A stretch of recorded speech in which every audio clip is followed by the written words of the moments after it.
সমুদ্রের পানি আগুনে পরিণত হবে, পাহাড়গুলো তুলোর মতো উঠতে থাকবে, আসমান ফেটে চৌচির হয়ে যাবে, তারকারাজি খসে পড়বে, পৃথিবী নামক এই গ্রহটি চূর্ণ বিচূর্ণ হয়ে যাবে এবং কেউ অবশিষ্ট থাকবে না, সবাই মারা যাবে।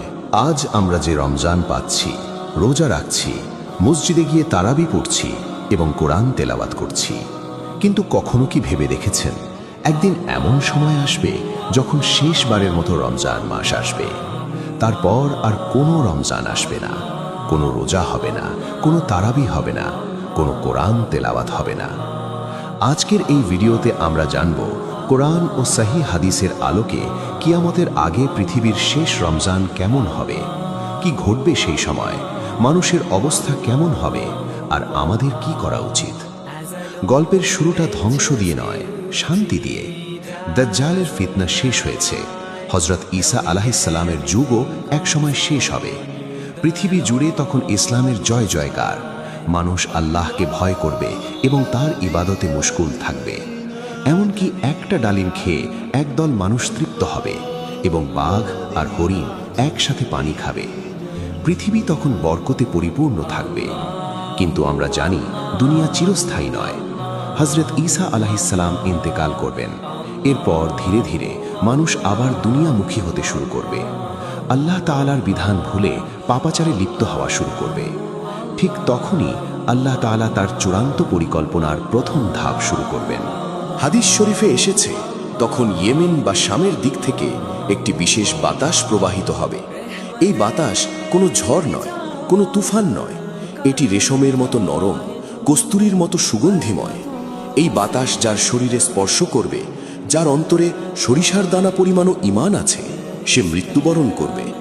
আল্লাহ তাআলা তার প্রিয় বান্দাদের এই পৃথিবী থেকে সরিয়ে নিলেন। কিন্তু কেন সরিয়ে নিলেন জানেন? কারণ সামনে যে ভয়াবহ আযাব আসছে, যে বিভীষিকা আসছে, তা যেন তার প্রিয় মুমিন বান্দাদের দেখতে না হয়। এটা ছিল মুমিনদের প্রতি আল্লাহর শেষ দয়া। এখন পৃথিবীতে কারা বেঁচে রইল? বেঁচে রইল শুধু তারা যাদের অন্তরে আল্লাহর বিন্দুমাত্র ভয় নেই। নিকৃষ্টতম মানুষগুলো, পশুর মতো মানুষগুলো। পৃথিবীতে এখন তাদের রাজত্ব। পৃথিবীতে এখন আর কোনো মুমিন নেই, কিন্তু তবুও মানুষের ঘরে ঘরে কোরআন শরীফ আছে। মসজিদে বিশাল সব কারুকাজ করা কোরআন রাখা আছে। লাইব্রেরিতে লক্ষ লক্ষ কপি তাফসীর গ্রন্থ আছে। হঠাৎ এক গভীর রাতে এক অলৌকিক ঘটনা ঘটবে, তা হলো পৃথিবী থেকে কোরআন শরীফ উঠিয়ে নেওয়া হবে। আব্দুল্লাহ ইবনে মাসুদ রাদিয়াল্লাহু আনহু বলেন, কোরআন শরীফ উঠিয়ে নেওয়ার পর মানুষের মুখে শুধু থাকবে লা ইলাহা ইল্লাল্লাহ। এটাই তারা বলতে থাকবে। কিন্তু এই লা ইলাহা ইল্লাল্লাহ তাদের কোনো উপকারে আসবে না, কারণ তারা এর অর্থ বুঝবে না, এর দাবি পূরণ করবে না। যখন কোরআন উঠিয়ে নেওয়া হবে, তখন রোজার বিধানও চলে যাবে, কারণ রোজার বিধান কোরআনে আছে। যখন কোরআন থাকবে না, তখন রোজার বিধানও থাকবে না।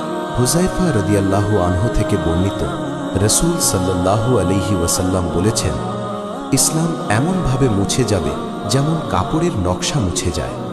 সেই সময়ে মানুষের ঈমান দুর্বল থাকবে। অনেকেই রোজা রাখবে না, যারা রাখবে তারাও সঠিকভাবে রাখবে না। এমনকি কোরআন উঠে যাবার পরে রমজান মাস আসবে ইসলামী ক্যালেন্ডার অনুযায়ী, কিন্তু কেউ রোজা রাখবে না, কারণ তারা জানবেই না রোজা কি। এমনকি মানুষের উপর এমন সময় আসবে যখন কেউ কবরের পাশ দিয়ে যাবে এবং বলবে, হায়, আমি যদি এর জায়গায় হতাম তাহলেই ভালো হতো। কারণ সেই সময়ের ফিতনা এত বেশি হবে যে মানুষ মরে যাওয়াকে জীবিত থাকার চেয়ে ভালো মনে করবে। আল্লাহর নাম নেওয়ার মতো কোনো কিতাব, কোনো মানুষ আর এই ধরাধামে রইল না। পৃথিবী এখন সম্পূর্ণ অন্ধকার, জাহিলিয়াতের চূড়ান্ত পর্যায়। ধীরে ধীরে সেই সময়ের দিকে এগিয়ে যাচ্ছি আমরা। ভাবুন তো, ইসলামী ক্যালেন্ডার বা চান্দ্র মাস অনুযায়ী আকাশে চাঁদ উঠল। এটি রমজানের চাঁদ। 1400 বছর ধরে এই চাঁদ দেখলে মুমিনদের হৃদয়ে খুশির জোয়ার বয়ে যেত। কিন্তু আজ পৃথিবীর কেউ আকাশের দিকে তাকালো না, কেউ বলল না মোবারক হো মাহে রমজান, কারণ মানুষ ভুলেই গেছে রমজান কি জিনিস। সেই রমজানের দিনগুলো কেমন হবে? সাহারিবিহীন ভোর, পূব আকাশে সূর্য উঠল, কিন্তু কেউ শেষ রাতে উঠল না, সাহারি খেল না, সবাই গভীর ঘুমে মগ্ন। অথবা পাপাচারে লিপ্ত। আজানবিহীন জোহর আসর, দুপুর গড়িয়ে বিকেল হলো, মিনারের মাইকগুলো অকেজো হয়ে পড়ে আছে, কোনো হাই আলা সালা ধ্বনি নেই। ইফতারবিহীন সন্ধ্যা, সারাদিন মানুষ খেলো, পান করলো, অশ্লীলতায় মত্ত থাকলো। সূর্যাস্ত গেল, কিন্তু কেউ ইফতার নিয়ে বসলো না। খেজুর আর পানির তৃষ্ণা কারোর নেই। তারাবিবিহীন রাত, মসজিদগুলো ভুতুড়ে বাড়ির মতো দাঁড়িয়ে আছে, সেখানে আলো জ্বলছে না, কাতার দিয়ে কেউ দাঁড়াচ্ছে না, কোরআনের তিলাওয়াত নেই। নবী মুহাম্মদ সাল্লাল্লাহু আলাইহি ওয়াসাল্লাম বলেছেন, কিয়ামতের আগে যে রমজান আসবে, তখন লোকেরা রমজানে একটি বিকট আওয়াজ শুনতে পাবে। এই আওয়াজ এতটাই রহস্যময় ও ভয়ঙ্কর হবে যে মানুষ ও অন্যান্য প্রাণীরা ভয় পেয়ে যাবে এবং সবাই সেই আওয়াজের উৎস খোঁজার চেষ্টা করবে, কিন্তু তারা সেই আওয়াজের উৎস খুঁজে পাবে না।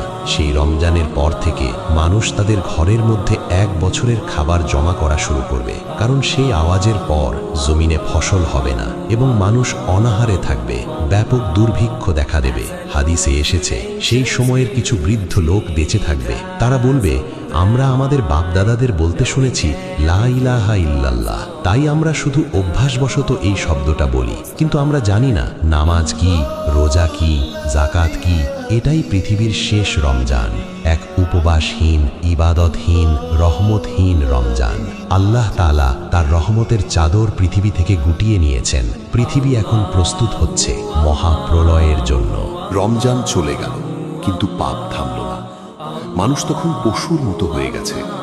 হাদিসে এসেছে, তারা রাস্তার মাঝখানে গাধার মতো প্রকাশ্যে ব্যভিচার করবে, লজ্জা শরম বলতে কিছু থাকবে না। ঠিক ওই মুহূর্তে ঘটবে এক হৃদয় বিদারক ঘটনা। বাইতুল্লাহ, আল্লাহর ঘর কাবা, যাকে এতদিন আল্লাহ রক্ষা করেছেন, আব্রাহার হাতি বাহিনীকে ধ্বংস করেছেন, কিন্তু এবার আল্লাহ আর বাধা দেবেন না, কারণ তার নাম নেওয়ার মতো কেউ নেই। হাবশা থেকে এক ব্যক্তি আসবে। হাদিসে তার বর্ণনা দেওয়া হয়েছে, 2 চিকন পাওয়ালা এক হাবশি। সে তার দলবল নিয়ে মক্কায় ঢুকবে। তারা কুদাল আর শাবল দিয়ে কাবার দেওয়াল ভাঙতে শুরু করবে। তারা কাবার গিলাপ ছিঁড়ে ফেলবে, পাথরগুলো একে একে খুলে ফেলবে, কাবার ধন সম্পদ লুট করবে, কিন্তু তাদের বাধা দেওয়ার মতো কেউ থাকবে না। আকাশ থেকে কোনো আবাবিল পাখি আসবে না, কারণ কাবার মালিক আল্লাহ নিজেই সিদ্ধান্ত নিয়েছেন, এই পৃথিবী তিনি আর রাখবেন না। পাপ যখন কানায় কানায় পূর্ণ, তখন প্রকৃতি তার নিয়ম ভাঙতে শুরু করল। একদিন সূর্য ডুবল, নিয়ম অনুযায়ী পরদিন সকালে সূর্য ওঠার কথা। মানুষ ঘুম থেকে উঠল, অফিসের জন্য, কাজের জন্য তৈরি হলো, কিন্তু জানালা দিয়ে বাইরে তাকিয়ে দেখল এখনো ঘুটঘুটে অন্ধকার। ঘড়ির কাঁটা সকাল 8টা, 9টা, 10টা পার হয়ে গেল, কিন্তু ভোরের আলো ফুটছে না। মানুষ ভাবল হয়তো সূর্যগ্রহণ, কিন্তু না, ঘন্টা গড়িয়ে দুপুর হলো, বিকাল হলো, অন্ধকার কাটে না। কিছু বর্ণনায় এসেছে একটানা 3 থেকে 4 দিন, মতান্তরে 3 রাত পৃথিবী অন্ধকারে ডুবে থাকবে। চারদিকে পশু পাখির আর্তনাদ, বাচ্চারা ভয়ে চিৎকার করছে, বড়রা পাগলের মতো ছুটোছুটি করছে। সূর্য কোথায়? সূর্য কি মরে গেছে? আর কি দিন হবে না? পুরো পৃথিবী এক ভয়ঙ্কর আতঙ্কে জমে যাবে। দীর্ঘ সেই রাতের পর হঠাৎ দিগন্ত আলোকিত হয়ে উঠবে। মানুষ খুশিতে চিৎকার করে বলতে থাকবে, সূর্য উঠেছে, সূর্য উঠেছে। সবাই দৌড়ে ছাদে এবং রাস্তায় বেরিয়ে আসবে, কিন্তু তাদের মুখের হাসি মুহূর্তেই ভয়ের চিৎকারে রূপ নিবে, কারণ সূর্য পূর্ব দিক থেকে ওঠে নাই, সূর্য উঠেছে পশ্চিম আকাশ থেকে। পশ্চিম আকাশে সূর্য দেখে মানুষ বুঝতে পারবে সব শেষ। এটি সেই মহাপ্রলয়ের দিন। কোটি কোটি মানুষ মাটিতে লুটিয়ে পড়বে, তারা কাঁদতে থাকবে আর বলবে, হে আল্লাহ, আমাদের মাফ করে দাও, আমরা ভুল করেছি, আমরা ঈমান আনলাম। কিন্তু আফসোস, আসমান থেকে ততক্ষণে ফয়সালা হয়ে গেছে। পশ্চিম আকাশে সূর্য ওঠার সাথে সাথে তওবার দরজা লোহার কপাটের মতো চিরতরে বন্ধ করে দেওয়া হয়েছে। এখন আর কোনো কান্না, কোনো সিজদা, কোনো অনুশোচনা কবুল হবে না। পরীক্ষা শেষ, এখন শুধু রেজাল্টের পালা। সূর্য মধ্য আকাশে এসে আবার পশ্চিমে ডুবে যাবে।